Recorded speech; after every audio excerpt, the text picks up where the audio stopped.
Salut tout le monde, j'espère que vous allez bien. Donc aujourd'hui on se retrouve pour une vidéo qui est en fait le premier épisode d'une longue série de critiques de films. Donc une série qui s'intitule La critique nostalgique. Donc je vais tout simplement vous parler des meilleurs films de mon enfance, ceux qui m'ont marqué et ceux qui ont toujours une grande place dans mon cœur. Et donc on ouvre le bal avec Le Vaisseau de l'angoisse que j'ai découvert quand j'étais à l'école élémentaire. Et enfin, je l'ai pas vu en classe, je l'ai vu chez moi, mais c'était encore la période où j'étais à l'école élémentaire. Et donc, on m'avait parlé de ce film, c'était des potes, et je me rappelle, c'était lors de la récré, et on m'avait vraiment donné envie de le voir. Et en allant au Carrefour, je suis tombé sur le DVD, et que j'ai arraché du rayon. Et d'ailleurs, c'était un très beau rayon, il y avait encore plein de DVD, la meilleure période. Et je l'ai directement regardé en rentrant chez moi et j'ai été très satisfait. Et depuis, je l'ai revu je ne sais combien de fois. Je le connais par cœur. Et donc, je l'ai revu il y a quelques jours pour la critique. Et il est moins puissant, mais je l'aime toujours. Quand j'étais plus jeune, c'était vraiment waouh. Et puis, maintenant, je suis moins impressionné, mais je ressens toujours quelque chose ici, là-dedans. Mais du coup, pour ceux qui ne connaissent pas le film, de quoi ça parle? Eh bien, on fait la connaissance d'un groupe de chasseurs d'épaves qui explore en plein océan un bateau abandonné. Il est même en décomposition. Et donc, il va se passer des événements étranges. Donc, du coup, c'est une histoire de fantômes classique, mais le lieu apporte une petite touche d'originalité, puisque l'action se déroule dans un bateau, et que les fantômes, en général, on en voit plus dans des maisons, des hôtels, ou parfois dans des forêts, ou ailleurs, comme dans des rues, ou dans des voitures, parce que les fantômes suivent leurs victimes. Donc je pense surtout à la saga des The Grudge. Et en plus, le vaisseau de l'angoisse se permet quelques débordements sanglants. C'est parfois gore, alors que ça se fait pas souvent dans les films de fantômes. Et comme le résume très bien la jaquette du DVD, c'est un Shining flottant et un Titanic version gore. C'est un peu original pour le coup. Et justement, en parlant de gore, il faut que je vous parle vite fait de la scène d'ouverture qui est excellente. Elle est même culte.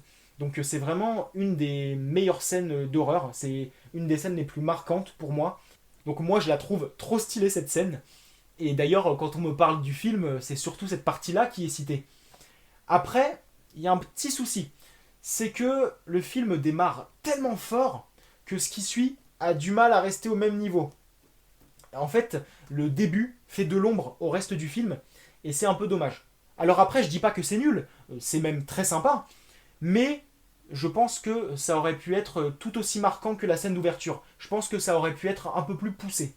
Mais bon, encore une fois, ça reste quand même très sympa, pour plusieurs raisons. Déjà, il y a les personnages, donc le petit groupe de chasseurs d'épaves que j'ai trouvé sympathique, et même si certains personnages étaient moins développés que d'autres, eh bien, j'ai aimé leur relation.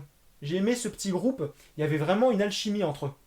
Il y avait de la complicité, j'y croyais. Enfin, pour moi, ils formaient une petite famille. Et puis, les acteurs, ça se voyait qu'ils s'entendaient bien, ça matchait. Donc, ouais, moi, ça me donnait envie de suivre ces personnages. Donc, je m'ennuyais pas. Et au passage, on a Desmond Harrington qui a joué dans le premier Détour mortel. Donc, moi, je l'ai d'abord vu dans Le Vaisseau de l'angoisse. Et quand j'ai découvert le Détour mortel 1, et j'étais en mode oh mais putain et tout, c'est lui qui a joué dans le vaisseau de l'angoisse et tout. Enfin, j'étais trop content. On a aussi Juliana Margulies, ou Margulies, je sais pas trop comment ça se prononce, désolé. Et donc elle a joué dans Des serpents dans l'avion. Et puis la série Urgence. On a aussi Gabriel Byrne qui a joué dans Hérédité et Stigmata. Donc voilà, un casting vraiment sympa. Même s'il y en a que je ne connaissais pas et que je n'ai pas revu dans d'autres films ou des séries. Mais en tout cas, j'ai bien aimé cette brochette d'acteurs et d'actrices. Et il y a une autre actrice aussi d'ailleurs dans ce film que j'aime beaucoup, mais j'en parlerai après. Bref, donc pour revenir à l'histoire du film, je vous disais que la scène d'ouverture faisait de l'ombre au reste du film, mais que le reste du film n'était pas mauvais, bien au contraire, pour plusieurs raisons. Donc déjà les personnages, et maintenant je vais vous parler du bateau, qui apparaît comme un personnage à part entière. Donc on le met très bien en valeur, que ce soit de l'extérieur où on a de très beaux plans, ou de l'intérieur même. Et d'ailleurs, les décors sont très bien soignés pour le coup. C'est un bateau qui m'a marqué, et puis c'est le premier film d'horreur qui se déroule sur un bateau que j'ai vu. Donc forcément, ça joue aussi un peu. Donc super travail en ce qui concerne les décors. Il y a eu du budget, ça se voit. Et même le film est réussi sur plein d'autres trucs. Par exemple, on a un personnage qui retrouve sa véritable apparence, parce que du coup, il avait pris celle d'un gars. Et franchement, quand il se retransforme, bah j'étais bluffé. En fait, c'est super bien fait. Là, quand je l'ai vu, là, il y a quelques jours, j'ai vraiment regardé les détails. Et franchement, les effets spéciaux, franchement, nickel. Il y a eu du budget, quoi. Il y a d'autres scènes aussi, comme celle où il y a l'un des chasseurs d'épaves qui se retrouve dans l'ancienne salle de danse, là, donc bah, qui est en ruine.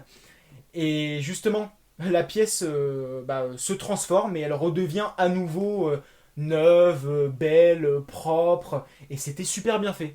Les maquillages sont bons, les meurtres également, donc ceux de la scène d'ouverture ou même ceux qu'on a après, hein. Par exemple, la nana qui se prend le crochet juste ici, là. Et ouais, c'était cool. Et la dernière raison qui fait que j'ai trouvé le reste du film quand même bon, c'est cette petite ambiance inquiétante une fois que les chasseurs d'épaves sont dans le bateau. Donc les choses n'explosent pas tout de suite. Ça part pas tout de suite en couille. Ça arrive mais progressivement. Donc on nous fait comprendre que ça va éclater, mais on ne sait pas exactement quand. Et du coup ça donne envie. Ça donne envie de continuer.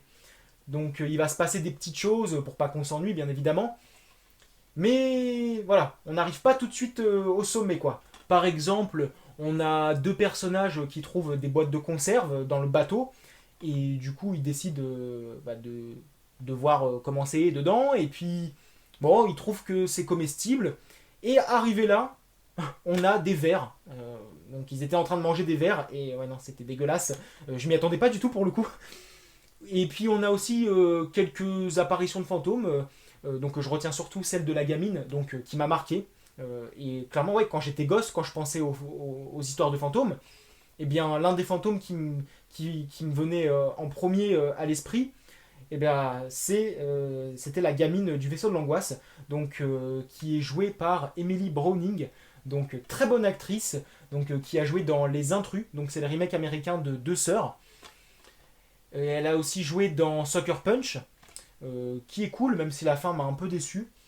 Et elle a aussi joué dans Nuit de terreur, voilà, c'est ça. Et oui, donc une gamine que j'ai trouvée plutôt attachante, ouais, elle était toute mimi. Et oui, non, c'est un personnage aussi ouais, qui m'avait marqué. Et du coup, bah, quand je voyais l'actrice dans d'autres films, je me suis dit, ah, le vaisseau de l'angoisse. Donc oui, pour moi, pour moi, Emily Browning, c'est le vaisseau de l'angoisse, clairement. Oh, et puis on a un twist final autour d'un autre personnage que je n'avais pas vu venir. J'ai trouvé ça cool, ça avait du sens.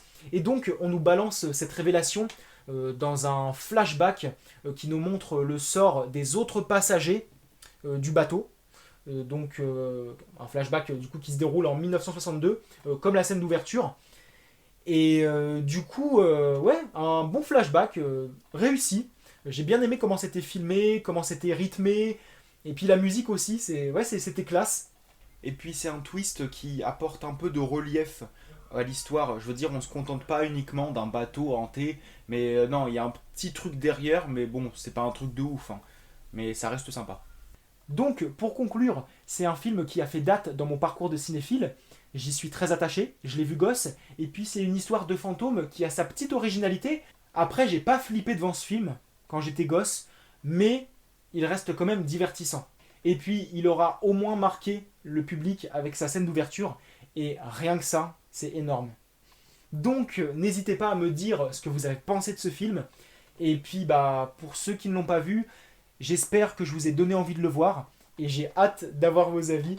Donc, on se retrouve pour une autre critique d'un film de mon enfance, et j'ai hâte de vous la partager.